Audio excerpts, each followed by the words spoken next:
Friends, welcome to history class 12th.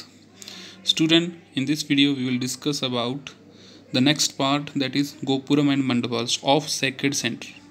So what was second century we have discussed in earlier video. So what was Gopuram and Mandapas? Gopuram, the entry gate.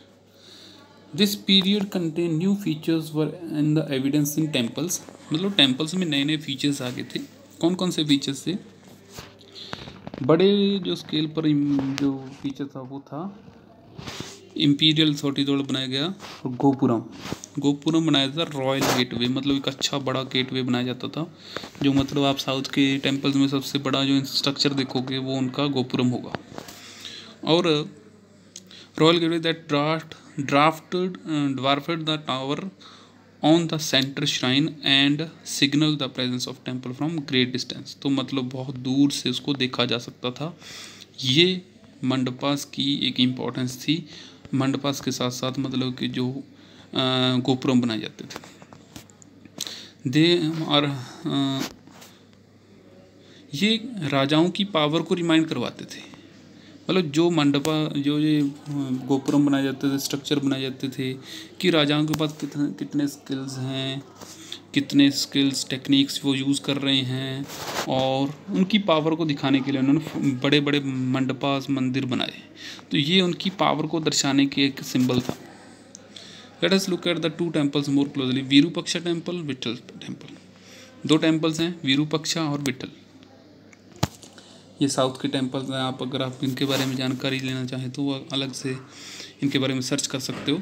हम थोड़ा सा इसके बारे में discuss करेंगे। That is Virupaksha temple बहुत काफ़ी पुराना सेंचुरी से बना हुआ टेम्पल है, और दैट विरूपक्षा टेम्पल जो था बहुत पुराना है, 9th सेंचुरी से पुराना है। लेकिन जैसे विजयनगर एम्पायर के कृष्णदेव राय आए, इन्होंने क्या किया, इस टेम्पल को काफ़ी ज़्यादा एनलार्ज किया with the establishment of Vijayanagar empire. इसका जो काफ़ी स्ट्रक्चर था, जैसे डेकोरेटेड पिलर, ईस्टर्न गोपुरम, ये जो नई चीज़ें थी वो बनी, हॉल बनाया उन्होंने। तो इस तरह से नया सिस्टम जो था उसके सामने आया। Hall in the temple were use for variety of purpose. अब जो हॉल था टेम्पल में वो अलग अलग पर्पसेस के लिए यूज़ होता था। गॉड्स की इमेजेस के लिए, अदर प्रोग्राम जैसे म्यूज़िक, ड्रामा, गॉड की प्रेजेंस के लिए आपको पता है, म्यूज़िक, ड्रामा एक्सेट्रा करने के लिए जैसे कीर्तन वगैरह होते हैं उसके लिए हॉल की ज़रूरत थी।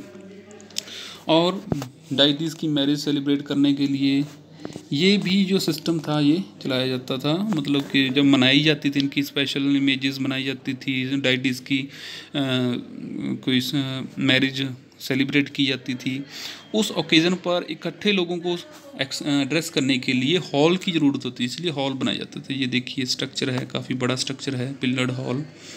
और ये गोपुरम है। ये आप गोपुरम आप काफ़ी मूवीज़ में भी देखते होंगे। विट्ठल टेम्पल, दूसरा जो है विट्ठल टेम्पल है। ये भी काफ़ी पुराना है। विट्ठला जो है विष्णु की एक टाइप है, विष्णु के एक फॉर्म है, और महाराष्ट्र में वर्शिप होती है इनकी, और कर्नाटका में भी होती है। महाराष्ट्र कर्नाटका जो क्योंकि एडजेसेंट हैं, और ये कर्नाटका और महाराष्ट्र जो हैं ये थोड़े थोड़े, मतलब कर्नाटका सारा और महाराष्ट्र कुछ पार्ट विजयनगर एम्पायर का कभी पार्ट था। तो इन टेम्पल्स को बनाने में इन्होंने भी, इस टेम्पल को बनाने में भी इन्होंने काफ़ी योगदान दिया। तो वही बात, इसका भी गोपुरम बनाया गया। और streets were paved with stone slabs and with pillared pavilion in which merchant set up their shops. अब देखा होगा पिलर लगा दिए और उसके स्ट्रीट्स बना दी, एक पेवमेंट कर दी स्लेव की, यानी कि फर्श लगा दिया, चारों तरफ गली बना दी, गलियारा बना दिया, और पिलर लगा के वहाँ पर लोग जो सामान बेचने वाले थे अपनी शॉप सेटअप करते थे। अब नायका जो थे, इलेबोरेटेड ट्रेडिशन ऑफ फोर्टिफिकेशन का काम लगातार चलता रहता था। In fact, some of the most spectacular gopuram was also built in the local Nayakas. Local Nayakas ने भी ये गोपुरम बनाने स्टार्ट कर दिए थे। तो इस तरह से गोपुरम बनाना और कंस्ट्रक्शन करना, मंदिरों को संभाल कर रखना, ये विजयनगर एम्पायर की एक बहुत बड़ा फीचर था। Temple and bazaars. अब बाजार कैसे थे, टेम्पल्स कैसे थे, तो ये कैसे पता चलता है तो सबसे पहले देखिए, we have examine the photograph, अपन ने फोटोग्राफ देखी है इनकी, plans, elevation of structure and sculpture, इन सभी की फ़ोटोज़ देखी हैं। मैकेंजी ने इसका सर्च किया, उसके बाद पता चला कि इन स्ट्रक्चर को देखने साथ साथ इंस्क्रिप्शंस को पढ़ना भी ज़रूरी है। Through the 20th century the site was preserved by the Archaeological Survey of India and Karnataka Department of Archaeological and Museum. इन्होंने साइट को सर्वे किया, एमपी रीजन को। 1976 Hampi was recognise as site of national importance, तो उसके बाद इसको national importance की एक साइट डिक्लेयर कर दिया गया, जहाँ पर विजयनगर एम्पायर था, और काफ़ी बड़े प्रोजेक्ट यहाँ पर चला दिए गए ताकि इनका इंटेंसिव सर्वे किया जा सके बहुत अच्छे लेवल पर। और डजन्स ऑफ जो आर्कियोलॉजिस्ट थे, स्कॉलर्स थे, वो यहाँ आए, उन्होंने अलग अलग तरीके से सिस्टम अपनाया। तो let us look at just one part of the enormous exercise mapping in the detail. First step was to divide the entire area into 25 parts. तो ऐसा था जी, जो मैं पढ़ने से पहले आपको समझा देता हूँ कि सारे एरिया को इस तरह से A to Z डिवाइड कर दिया गया। जैसे ABC, हर बंदे को अलग एरिया को खोजने के लिए लगा दिया गया। फिर उसके बाद क्या किया, मान लो जैसे हमने A की खोज सर्वे करना है, A में उस बंदे ने क्या किया, बहुत सारे बंदों को लगा दी। जैसे मान लो यहाँ पर N है, N पार्ट का सर्वे करना है, N पार्ट को डिवाइड कर NA, NB, NC और Z तक इसको डिवाइड कर दिया ताकि छोटी से छोटी चीज़ भी छूटे। तो इस तरह से ये सिस्टम अपनाया था। तो स्मॉलर यूनिट में डिवाइड करके इस को सर्वे किया गया। रोड्स, पाथ्स, इन सभी चीज़ों का सर्वे किया गया। सिस्टम आपको पता चल गया कि सर्वे कैसे किया गया था। तो ये एक स्कॉलर का फीचर था, उन्होंने बहुत अच्छे तरीके से डीप सर्वे करने के लिए ये मेथड अपनाया। जैसे NM है ये, और इस तरह से ये धीरे धीरे मतलब जैसे NM है, उस छोटी यूनिट को भी आगे सब डिवाइड कर दिया गया। तो ये काफ़ी एक्सटेंसिव लेवल पर जो थी एग्जीक्यूशन हुई। तो क्या निकला, it was worth remembering something that John Emfridge and Michael and Miss Nagaraja Rao who worked for years at the site, उन्होंने काफ़ी सालों तक यहाँ किया। तो उन्होंने कहा कि in our study these monuments of Vijayanagara we have to imagine the whole stories of vanish wooden elements, column and brackets, beam, ceiling and caves, eaves and towers. बहुत सारी ऐसी चीज़ें थी, वो कहते हैं कि जो ख़त्म हो गई हैं, पेरिशेबल मटेरियल की बनी हुई थी। जैसे कि वुडन स्ट्रक्चर था, कॉलम्स थे बनाए हुए, बीम्स बने हुए थे लकड़ी के, मतलब डेकोरेशन के लिए लकड़ी का सामान यूज़ किया हुआ था, तो वो सारे का सारा खत्म हो गया।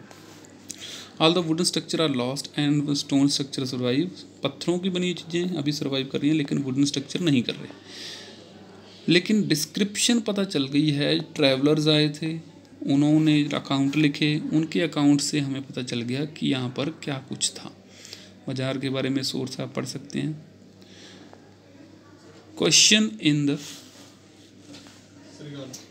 तो बिल्डिंग दैट सर्वाइव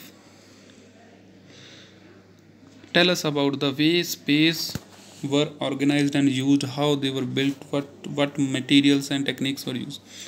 तो हमने सारा कुछ देखा कि यहाँ पर कैसी बिल्डिंग बनी, किस तरह का मटेरियल यूज़ करा। फॉर एग्जांपल कोई चीज़ डिफेंस रिक्वायरमेंट के लिए बनाई गई थी, कुछ बिल्डिंग ऐसी थी जो मतलब प्रोटेक्शन के लिए बनाई गई थी। तो ये सारी मतलब कन्वे करते हैं, अलग अलग बिल्डिंग स्ट्रक्चर अलग अलग चीज़ें कन्वे करते हैं। They convey the idea which the builders और the pattern wish to project, मतलब उस टाइम के राजा जो थे वो क्या करना चाहते थे, किन चीज़ों को वो को दिखाना चाहते थे लोगों को। तो बहुत सारे सिंबल्स और कल्चर को हमने उससे सीखा है, उससे जाना है उस टाइम के। These we can understand when the combine information from the sources like literature। अब एक तो स्ट्रक्चर से इंफॉर्मेशन मिलती है और दूसरा इंस्क्रिप्शन से और लिटरेचर से मिलती है, जिससे हम इसके कल्चर के बारे में, इसकी हिस्ट्री के बारे में जान सकते हैं। सारे के सारे जो आर्किटेक्चर स्टाइल हैं जी हमें सब कुछ नहीं बताते हैं।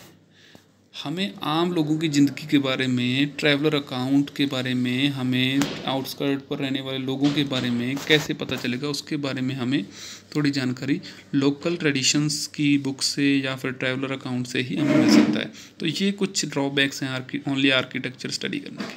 तो स्टूडेंट्स, ये चैप्टर हमारा कंप्लीट हो गया है। इस चैप्टर के आप नोट बनाइए और अभी हम नेक्स्ट चैप्टर स्टार्ट करेंगे। Thank you.